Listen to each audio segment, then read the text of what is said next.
Gen Z டிஎம்கேக்கு ஆப்போசிட்டாக meeting போகிறீங்களா அப்படின்னு கேட்டாங்க. ஜென்சி டிஎம்கேக்கு ஆப்போசிட்டாக போடணுன்னா அது அரசியல் மீட்டிங்காக இருக்காது, சிரிச்சா போச்சு அந்த மாதிரி எதனா காமெடி மீட்டிங் வேணால் போடலாம். அரசியல் மீட்டிங் போதே ஜென்சி டிஎம்கேக்கு இது ஆப்போசிட்டாக கிடையாது. ஏண்டா வக்கீலாக இருந்தால் வக்கீல், நான் ஒரு வக்கீல்னு பெருமைப்படலாம். நான் ஒரு டாக்டராக இருந்தால் ஐ எம் டாக்டர் அப்படின்னு பெருமைப்படலாம். இல்லை, ஒரு கூலி தொழிலாக இருந்தால் கூட நான் ஒரு கூலி தொழில் பெருமைப்படலாம். அதுவும் ஒரு பெருமையான ஜாப். இந்த டென்சி டிஎம்கேன்னு மீட்டிங் நடந்ததுக்கு அப்புறம் தான் கொத்தடிமையா இருக்க பெருமைப்பட ஒரு கூட்டம் இருக்குன்னு தெரிஞ்சது. எங்கடா நீங்க இதுக்கு இவ்வளவு நாளா அப்படின்னு தோணுச்சு அந்த மீட்டிங்கை பார்த்துட்டு. திமுகவுக்கு குடும்பமா போய் ஓட்டு போடுற இது குடும்ப கட்சி தான் அப்படிங்கிறாங்க. ஒரு குடும்பமே ஆட்சி பண்றதுக்கும் குடும்பமா போய் ஓட்டு போடுறதுக்கும் வித்தியாசம் இல்லை. ரெண்டுத்தையும் ஒன்னாக்கி இது குடும்ப ஆட்சி தான் அப்படின்ட்டு, அதாவது குடும்ப ஆட்சிக்கு ஒரு ஜஸ்டிஸ் தர்றாங்க பாத்தீங்களா. உதயண்ணா தம்பிடா அப்படின்றாங்க. அவரே ஒரு டம்மி பீஸை தான் சுத்தின்னு இருக்காரு. கெத்தா சொல்லுவேன், பெருமையா சொல்லுவேன், உதயண்ணா தம்பி அப்படின்னாரு. உதயண்ணா பேரை சொல்லி கெத்தா இருக்கிறதுக்கு கொஞ்சம் பேர் இருக்காங்களே அப்படின்னு சொல்லிட்டு உதயண்ணா மேல ஒரு மரியாதை வந்துச்சு. அந்த மரியாதை ரொம்ப நேரம்லாம் இல்லை. கொஞ்ச நேரம் கழிச்சு ஹாஸ்பிட்டல் வெளியே படுத்து கிடக்குறான். என்னை தயவு செஞ்சு அட்மிட் பண்ணுங்க, என்னால் முடியல அப்படின்னு சொல்லிட்டு. டேய் நீ உதயண்ணா தம்பி இல்லையா, அன்பில் மகேஷ் தம்பியா அப்படின்னு சொல்லி சமூக வலைதளத்தில் நம்ம விச்சல் வலசி எடுத்து போட்டு அடித்தாங்க சூப்பராக. இதுதான் முதல் தடவை நாங்கள் மேடையில் பேசுகிறது. இது வரையும் யூடியூப்பில் தான் பேசியிருந்துருக்குறோம். அங்கே எதனா நிறைய உளருவோம், அதை கட் பண்ணி தூக்கிடுவோம். பட் இதில் கட் பண்ணி தூக்க முடியாது, மேடை பேச்சு. அதனால் கொஞ்சம் பயமாக தான் இருக்குது. இந்த ப்ரோக்ராம்லாம் ஆர்கனைஸ் பண்ணுறதுக்கே 6 மணி ஆயிடுச்சு. அதுக்கப்புறம் ஸ்கிரிப்ட் எடுத்து நாங்கள் ஆக்சுவலாக ப்ரிப்பேர் ஆகியே வரல. நானாவது சரி நம்ம யூடியூப்பில் தொடர்ந்து பேசியிருக்கிறோம், எதனா சமாளிச்சலான்னு தைரியமாக ஏறியாச்சு மேடை. என்னுடைய நண்பர் மூஞ்ச பார்த்தாலே காமெடியாக இருக்கும். அவர் இதுக்கு முன்னாடி ஆட்சி 5 வருஷம் ஆட்சியில் ஒருத்தர் ஆட்சி பண்ணார்ல, பொம்மை முதல்வர், அந்த மாதிரி பொம்மை மாதிரி நின்றுவோம், அப்புறம் பார்த்துக்கலாம், அதுவே நடந்துக்கும். அவரே சும்மா தான் இருந்தார் ஆட்சியில் இருக்கும்போது, முதலாக இருக்கும்போது நம்ம சும்மா இருந்தாங்க. அப்படி ஒரு பொம்மை முதல்வர் மாதிரி இன்னைக்கு நம்ம பொம்மை மாதிரி நின்றுவோம். யாரோ அதிகாரிகள் ஆட்சி பண்ணாங்கன்னு சொன்னாங்கல்ல, அந்த மாதிரி நண்பர் பார்த்துப்பாரு அப்படின்னு சொல்லிட்டு தைரியமாக வந்திருக்காரு. வாழ்த்துக்கள்.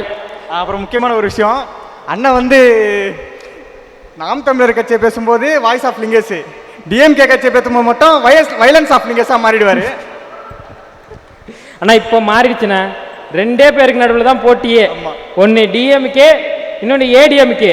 2வது பிளேஸுக்கு அது மாறிடுச்சு. இன்னொரு போட்டி இருக்கு, அதுவும் 2 பேருக்குள்ளே. ஒன்று நாம் தமிழருக்கு, இன்னொரு நோட்டாவுக்கு. அவங்க தனி போட்டி. ஆனால் நோட்டா தான் ஜெயிக்கும் நான் நினைக்கிறேன். இப்போ ஒரு மீட்டிங் ஒன்று போட போகிறோம் அப்படின்ட்டு அறிவித்த உடனே ஜென்சி டிஎம்கேக்கு ஆப்போசிட்டாக மீட்டிங் போகிறீங்களா அப்படின்னு கேட்டாங்க. ஜென்சி டிஎம்கேக்கு ஆப்போசிட்டாக போடணுன்னா அது அரசியல் மீட்டிங்காக இருக்காது, சிரிச்சா போச்சு அந்த மாதிரி எதனா காமெடி மீட்டிங் வேணால் போடலாம். அரசியல் மீட்டிங் போதே ஜென்சி டிஎம்கேக்கு இது ஆப்போசிட்டாக கிடையாது. 2வது விஷயம், இங்கே வரக்கூடிய யாரும் ஜென்சி கிடையாது, நாங்கள் மட்டும்தான். இவர் 80s, அவர் யங் தாத்தா 90s. அதனால இது ஜென்சி டிஎம்கேக்கு ஆப்போசிட்டாக இல்லை. ஆனால் அவங்கள பற்றியும் கொஞ்சம் பேசுவோம். வி ஆர் ப்ரவுட் கொத்தூஸ். ஏண்டா வக்கீலாக இருந்தால் வக்கீல், நான் ஒரு வக்கீல்னு பெருமைப்படலாம். நான் ஒரு டாக்டராக இருந்தால் ஐ எம் டாக்டர் அப்படின்னு பெருமைப்படலாம். இல்லை, ஒரு கூலி தொழிலாக இருந்தால் கூட நான் ஒரு கூலி தொழில் பெருமைப்படலாம். அதுவும் ஒரு பெருமையான ஜாப் தான். கூலி தொழிலாக விவசாயியோ நான் அதை சொல்லி பெருமைப்படலாம். இந்த டென்சி டிஎம்கேன்னு மீட்டிங் நடந்ததுக்கு அப்புறம் தான் கொத்தடிமையா இருக்க பெருமைப்பட ஒரு கூட்டம் இருக்குன்னு தெரிஞ்சது. எங்கடா நீங்க இதுக்கு இவ்வளவு நாளா அப்படின்னு தோணுச்சு அந்த மீட்டிங்கை பார்த்துட்டு. கொத்தடிமையா இருக்க யாருக்குன்னா இங்க விரும்புவோமா? நான் கொத்தடிமை அப்படின்னு சொல்லி யாருன்னா விரும்புவோமா? இதெல்லாம் இந்த நம்ம நாட்டுக்கு சுதந்திரம் வாங்கினாங்கல்ல, சுதந்திர போராட்ட தியாகி, கஷ்டப்பட்டு உயிரை கொடுத்து தூக்குலெல்லாம் போட்டாங்க நிறைய பேரை. அவங்களோட ஆத்மாலாம் இவனுங்களோட இந்த ஸ்பீச்சை கேட்டால் என்ன நினைக்கும்னு கொஞ்சம் யோசிச்சு பாருங்க. வி ஆர் ப்ரவுட் கொத்தூஸ். அவங்களுக்கு யாரு சமூக போராளிக்கலாம் தில்வாலே புச்சினைக்கா போட்ட மாதிரி இருந்திருக்கும் அவங்க ஆத்மாக்கெல்லாம். கொத்தடிமையாக இருக்க பெருமைப்படுறாங்க. 2வது இது குடும்ப ஆட்சி தான் அப்படிங்கிறாங்க. எப்போ என்னடா வேணுங்களே ஒத்துக்கிறாங்களே, பரவாயில்ல திருந்திட்டாங்க அப்படின்னு நினச்சோம். திமுகவுக்கு குடும்பமாக போய் ஓட்டு போடுற இது குடும்ப கட்சி தான் அப்படிங்கிறாங்க. ஏண்டா அதாவது ஒரு குடும்பமே ஆட்சி பண்ணுறதுக்கும் ஒரு குடும்பமாக போய் ஓட்டு போடுறதுக்கும் வித்தியாசம் இல்லையா மக்களே? ஒரு குடும்பமே ஆட்சி பண்ணுறதுக்கும் குடும்பமாக போய் ஓட்டு போடுறதுக்கும் வித்தியாசம் இல்லை. ரெண்டுத்தையும் ஒன்றாக்கி இது குடும்ப ஆட்சி தான் அப்படின்ட்டு, அதாவது குடும்ப ஆட்சிக்கு ஒரு ஜஸ்டிஸ் தர்றாங்க பார்த்தீங்களா? இப்படி ஒரு கூட்டம் இருக்குது அப்படின்னு பார்த்தோன்னே எங்களுக்கு ஆச்சரியமாயிடுச்சு. ஏன்னா தொடர்ந்து நாங்கள் சமூக வலைதளத்தில் போட்டு அடிச்சுக்கிட்டே இருக்கிறோம். அதாவது பாம்பு பொத்துக்குள்ளேருந்து ஒரு வகை வகையாக பாம்புங்க வர மாதிரி எங்கேருந்து வராங்கன்னே தெரில, திடீர்னு கிளம்புறாங்க. பார்க்கும்போது பயமாக இருக்கு. அந்த மாதிரி கொத்தடிமையாக இருக்கிறது பெருமைப்படுறாங்க, குடும்ப ஆட்சிக்கு நியாயப்படுத்துகிறாங்க. அதுக்கப்புறம் அண்ணன் சொன்ன மாதிரி தான் உதயண்ணா தம்பிடா அப்படின்றாங்க. உதயண்ணாவுக்கே யாருங்க மரியாதை தரல. அவரே ஒரு டம்மி பீஸை தான் சுற்றின்னு இருக்காரு. எத்தா சொல்வேன், பெருமையாக சொல்வேன், உதயண்ணா தம்பி அப்படின்னாரு. சரி பரவாயில்ல, உதயண்ணா பேரை சொல்லி கெத்தாக இருக்கிறதுக்கு கொஞ்சம் பேர் இருக்காங்களே அப்படின்னு சொல்லிட்டு உதயண்ணா மேலே ஒரு மரியாதை வந்துச்சு. அந்த மரியாதை ரொம்ப நேரம்லாம் இல்லை. கொஞ்ச நேரம் கழிச்சு ஹாஸ்பிட்டல் வெளியே படுத்து கிடக்குறான். என்னை தயவு செஞ்சு அட்மிட் பண்ணுங்க, என்னால் முடியலை அப்படின்னு சொல்லிட்டு. டேய் நீ உதயண்ணா தம்பி இல்லையா, அன்பில் மகேஷ் தம்பிடா அப்படின்னு சொல்லி சமூக வலைதளத்தில் நம்ம விச்சல் வலசி எடுத்து போட்டு அடித்தாங்க சூப்பராக. இதில் டைலாக் வேற, மீண்டும் வருவோம் அப்படின்னு ஒரு டைலாக் வேற வச்சிருக்கிறாங்க. தலைவர் தளபதி விஜய் அவர்கள் இருக்கும் வரை, எப்படி எம்ஜிஆர் இருக்கும் வரை திமுகவால் ஜெயிக்க முடியலையோ, அதே மாதிரி தலைவர் விஜய் அவர்கள் இருக்கும் வரை திமுகவால் ஒருபோதும் ஜெயிக்க முடியாது. இல்ல 40 நாள் ஆயிடுச்சு, இன்னும் ஒப்பாரிலேருந்தே மீண்டு வரல. எப்படி மீண்டு வர முடியும்? மீண்டும் சொல்றோம், நீங்க மீண்டும் வர மாட்டீங்க. அதை மீண்டும் நாங்கள் சொல்லிக்கிட்டே இருப்போம்.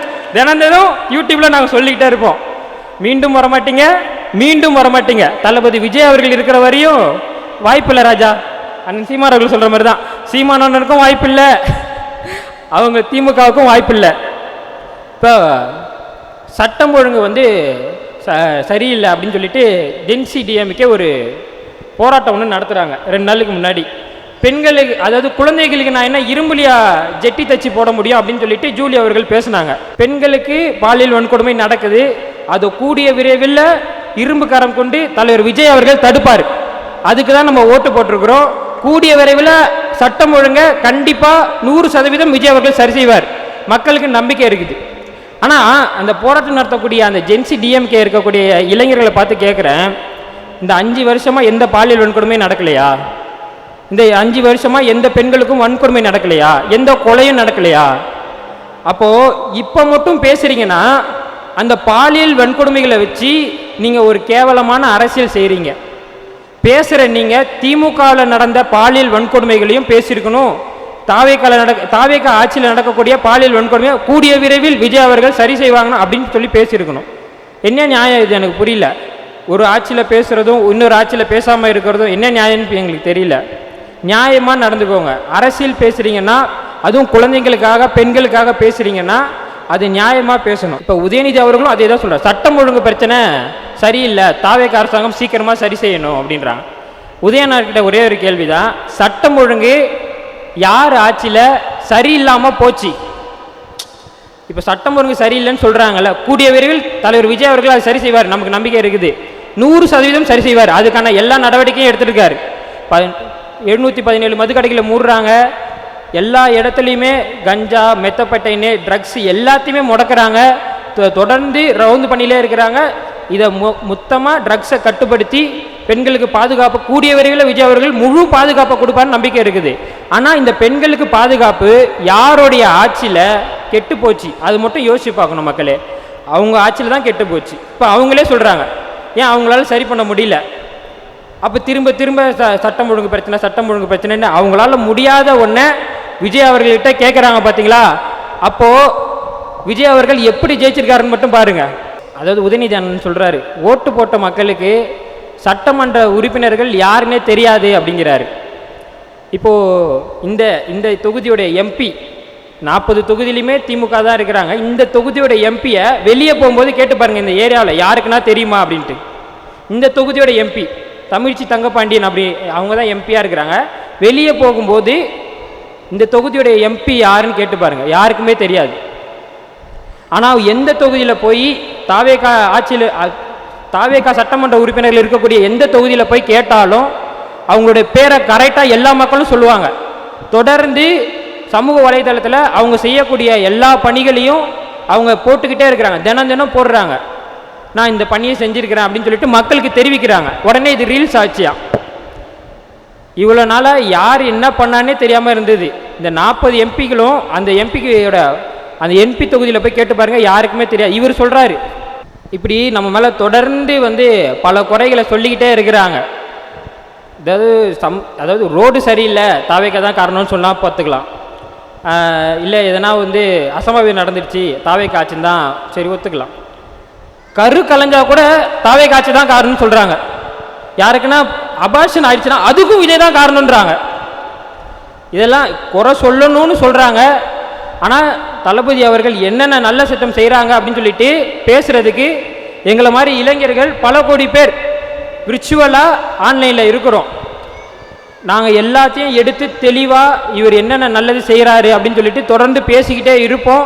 நீங்கள் அவதூறுகளை பரப்பிக்கிட்டே இருங்க. அடுத்தடுத்த சந்திப்புகளை நாங்கள் சந்திப்போம். உங்கள் எல்லாருமே நீங்கள் எங்களுக்கு பார்க்குறதுக்காக வந்ததுக்கு ரொம்ப மகிழ்ச்சி, ரொம்ப நன்றி. அண்ணன் வாய்ப்பு கொடுத்த அண்ணன் லிங்கேஷ் அவர்களுக்கும் நன்றி. ஓடிஎஃப்சி நமக்கு முழு உதவியும் செஞ்சு இவ்வளோ ஏற்பாடுகளை பண்ணி கொடுத்த ஓடிஎஃப்சிக்கும் மிக மிக நன்றி. நான் தன்னந்தனியாளு நீயால நம்ம பாரு